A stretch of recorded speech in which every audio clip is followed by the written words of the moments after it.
tolaan qabne ammeenya hojjenne gaarummaa dadhabne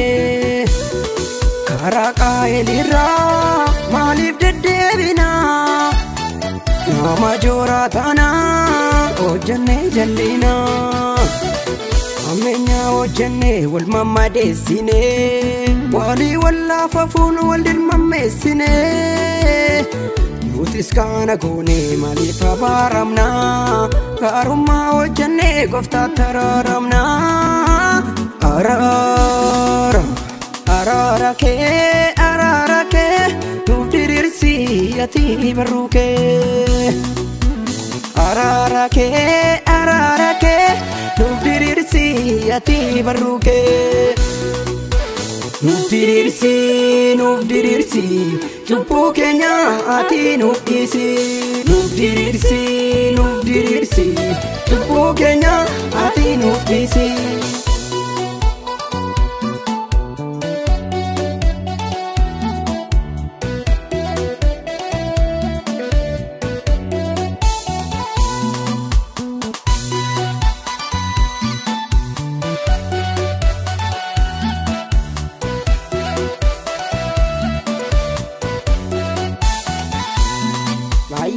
nama miidhaa jechi dhaga'amu arraba keenyarraa wanti dubbatamu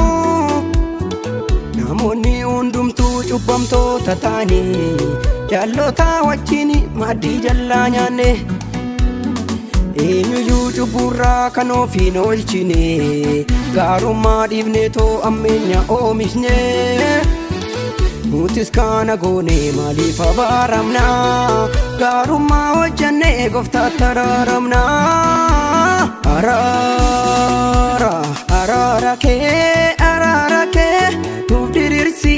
ati barruu kee araara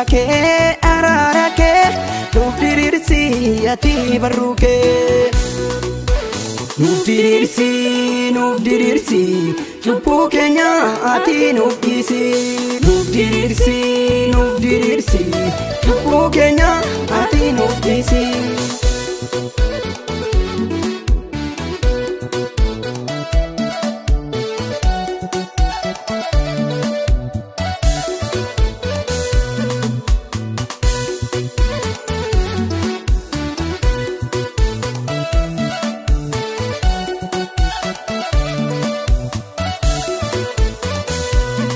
biyya lafarra siifachi fiigne wanta qajeelummaa dubbii keenyaan diigne cubbuunis wal ga'ee riphee nu eeggate rakkinneef muddamuun kanaaf nutti baay'ate karaa kee dhiibne kan biyya lafarra fiigaa jirra kan jireenya ganne kan biraa qabna obbiraa nutis kana goone maaliif abaaramna gaarummaa hojjenne gooftaatti araaramna araara kee nuuf diriirsi ati barruu kee araara kee nuuf diriirsi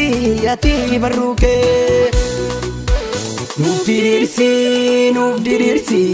cubbuu keenya ati nuuf dhiisi nuuf diriirsi cubbuu keenya ati nuuf dhiisi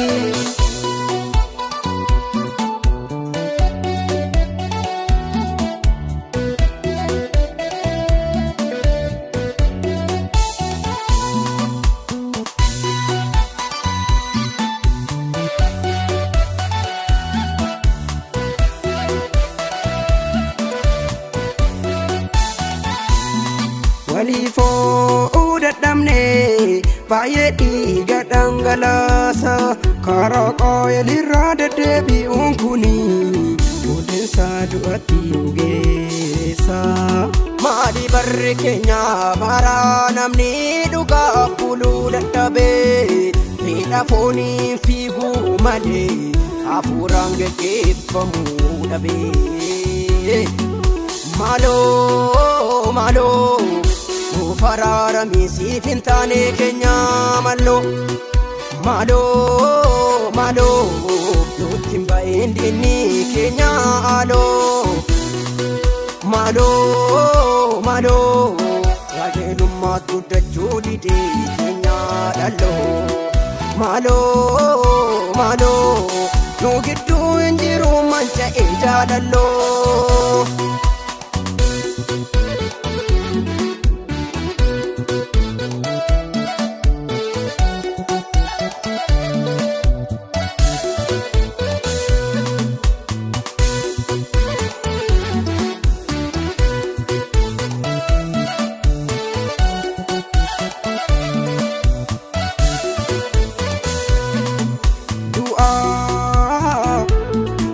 Nama cubu hojjetu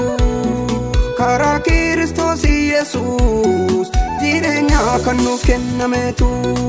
kanaafuu kottameen gowwoomnu karaa keenya tolfannaa dhaloonni hundinuu yeroo toqamnu araara argannu gooftaa barbaadannu karaa keenya tolfannu